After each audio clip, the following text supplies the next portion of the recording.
clubs throughout the country. It's the Pearl Assurance Pro-Am Speed Snooker competition, which has been organised to raise money for sufferers of muscular dystrophy. Its aim is to pot the 6 colours as quickly as possible. It's fast, frenetic and loud, because our commentator is John McCririck. So let's see who can rocket them into the pocket. Only the quickest cue will do to enter the Guinness Book of Records as the world's fastest potter. Now heading the challenge are the 8 quarter-finalists in the British Open and 8 amateurs who've won through out of thousands, time by stopwatch, in 500 clubs. The objective, to clear the colours in correct order against the clock. The cue ball can be placed anywhere on the table.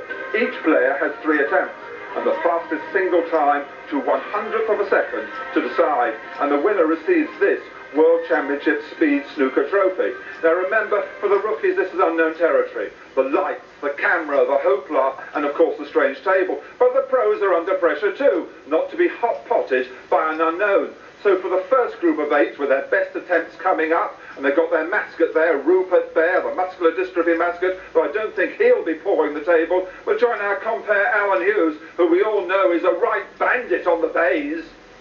And ladies and gentlemen, who better to start proceedings than the world #1, Stephen Hendry.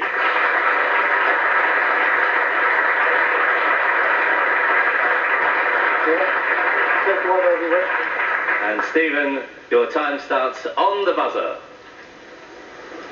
Ready? The Wonder Bear, has he got a strategy? It's the time the cue ball is actually in movement. That is what's time. He's not rushing, he's taking his time, and he's got the rest for the Wonder Bear. That must be damaging for his chances now.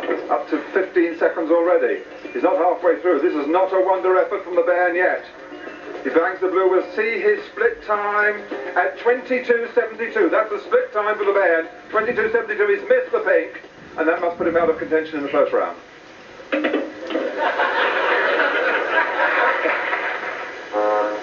The Wonder Bairn himself, has he got a strategy? Lining up on the green. It is the time the cue ball is actually in motion. That's what takes the time. The Bairn didn't rush round for that. He lost valuable seconds on the brown. He's now up to 12, 13 seconds already. He's on the right side of the blue. Waiting for his split time. That's the key to it. His split time for the Bairn is 20.64. 20 seconds, 0.64 for the Bairn on his split time. Perfect on the pink. In goes the pink, and now on the black. This is setting the target time already. And the time for the Wonder Bairn, 32.51. The idea really is to try and keep on the same side of the table all the way through, which I failed to do miserably. So what advice would you give, especially to the amateurs here?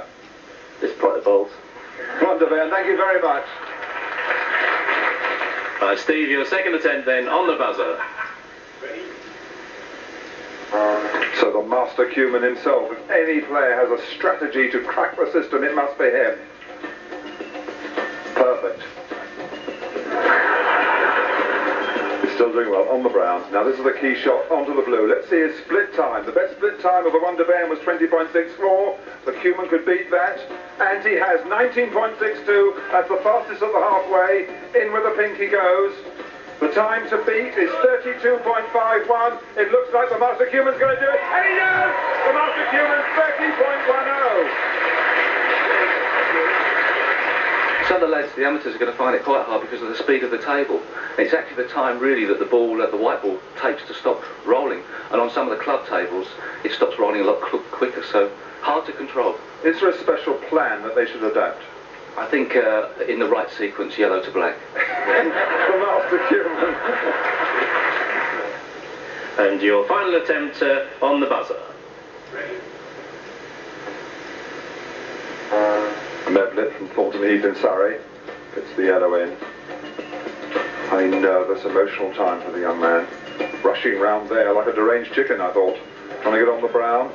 And he's made it. Now where will he be on the blue? This is the key shot. The split time to beat, 19.62 on the split of the master cueman. And he's beaten it. He's in front on the clock. Mevlit is in front of the master cueman and the Wonder Bear on the clock. But he misses the pink. And that knocks him back on time. He cannot possibly win now.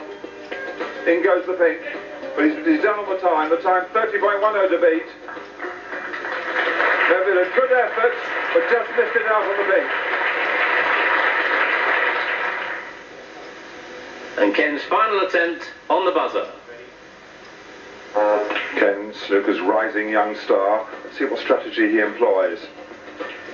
On the green, he's got to go round, but look at the time he's taken. That's the time. The cue ball was still there for 5 or 6 seconds. Onto the brown now, willing to be the line-up on the blue, and he has, and he's perfectly placed, looking to beat the split time of 19.62 of the Master Cuban, and he is in front. Ken Doherty in front on the split times. The time he's got to beat is 30.10. In goes the pink. Get the black to take the lead. Taking the black, in he goes. A masterly time by Ken Doherty, and takes the lead over the Master Cuban and the Wonder Bear.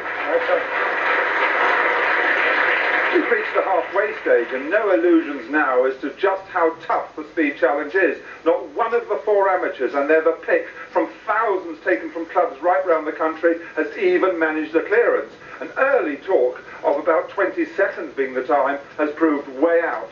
But as in golf, they say the leader in the clubhouse, well, it's Ken Doherty. He's got a time of 29.47 from Steve Davis, 30.10, and Stephen Hendry, 32.51. But there's a storm brewing. The whirlwind and the typhoon have blown into town. And Jason, your final attempt starts on the buzzer. In with the yellow, Jason. Good start for him. And the green, he's moving fast now. Look at that for a big man. My goodness, he moved fast for that. Brilliant on the brown. He's lining up the green. We're going for the fastest split time, which is 17.78. It won't be the fastest split time, but it's rolling in. In goes the blue for Jason. He's coming onto the pink. Can he be the first amateur to get a clear round? In with the... Oh, no! And the pink just missed on the corner. Terrific effort there by Jason. Almost made it.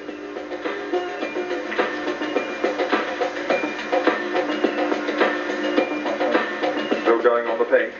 Bangs the pink in. Comes round for the black. Well done, Jason. Well done. Well done. And James, your first attempt starts on the buzzer. The Typhoon, many people's favourite to make it. Look at this, the fastest player in the game. Many people believe racing round there. Perfectly on the brown, the Typhoon. In he goes, and he's on the blue.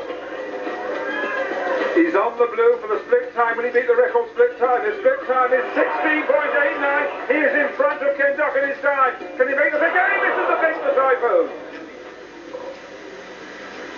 And ladies and gentlemen, the next contestant is the man who invented this game of speed snooker, the 1979 world champion, Terry Griffiths.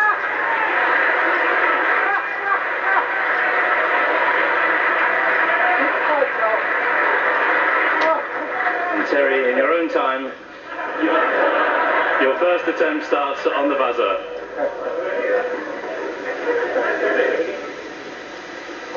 Terry Griffiths, the fastest man out of the West. Look at that. In goes the yellow and the green. And Terry running. Look at Terry. Have you ever seen Terry run? Look at that. Why does he play like this all the time, we ask ourselves. Then goes in the brown. He's on the blue, Terry. Waiting for it. Split time 17.51, leads on the split. Terry's got the fastest time on the split. Waiting for the pink. He's on the red. This is the old Terry Griffiths. Jimmy White there cannot believe it. Oh, Terry Griffiths waiting on the pink. Rolls it in. The crowd roaring. This to win the world title, Terry. Bangs it in. And the crowd love it. A time of 41.84. That's the kind of Terry Griffiths we never see. What do you mean by that? Well, you should always play like that. What missed of all the time, you mean? Yeah, you didn't, rushing around the table, everything like that. It was great fun. I took some pills last night. And Jimmy, your second attempt starts on the buzzer. White knuckle time for Jimmy White. This is the kind of game that suits him. The crowd roaring him on as they were earlier. Come on, roar on Jimmy White! He's right round on the brown. This is the key shot to get on the blue. He's perfectly placed. Look for his split time now. He looks as though he'll beat the split time if he can get the blue in. And he does. And he's in front on the split. In front of Ken Doherty's time on the split, Jimmy. He's on the pink now, perfectly placed for that. This is Jimmy's time. Coming round to beat 9.47. Can he do it on the black? He's... And Jimmy is beaten by 2/100ths of a second. He fails by 2/100ths of a second. Ken Doherty still leads by 2/100ths of a second. 3:9.47 for Ken Doherty, 3:9.49 for Jimmy White. It's white-knuckle time for the whirlwind, the game that should suit him. Speed snooker, suited of all players in the world, is the form of Jimmy White. That's how he normally plays, rushing around the table like that. On the brown, he's perfectly placed on the blue. Let's see his split time against 17.78. A great split time! He's a second and a half in hand of the split. He's perfectly on the pink to beat Ken Doherty. He's on the back, the crowd are roaring him out. He's going to do it only the back end, Jimmy White! A monster round from Jimmy White in 26.01. Over 3 seconds he beats Ken Doherty time. A brilliant round, Jimmy. Absolutely brilliant. And how the crowd love it. A magnificent round.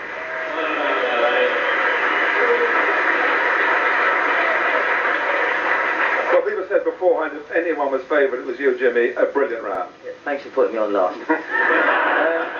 No, the key shot is the brown to the blue. If you come to the right side, then, you know, perfect position, you can do it. Jimmy White, well done. We all knew the whirlwind would do it. He did, blowing away Doherty and the Master Cuban. The only amateur to finish, Jason McDonald, 49.25. Though all 8 in their clubs had times of less than 20 seconds. It just shows the tension, cameras, lights on the table, find out even the finest rookies. And now, yet more silver for the whirlwind's already well-stocked trophy room. If you just joined us, don't think that that's part of the British Open final, will you? I'm glad to say that that raised, altogether produced £65,000 one way or another for the sufferers of muscular dystrophy, so it was well worthwhile, and I think it could well catch on. Now, Dennis, I presume watching that you picked up a few tips about how to be a commentator. Dear me, John McCririck, he was blaming the lighting and the table on the amateurs not doing well. I mean, I have to listen to him shouting there. It must have absolutely frightened the life out of him. But he did a brilliant job to John McCririck, the only man that can get a set of billiard balls in his mouth and not get a cannon. Sorry, John. I'm still waiting for him to be offered the part of Doctor Who as well, aren't you? Unbelievable. Clothes are incredible. Don't know who he got them off. Have you ever had a go yourself at that sort of thing? We did a thing for Granada Television a good few years ago, and I think I managed to do it in about 31, 32 seconds. But it's great fun, I think.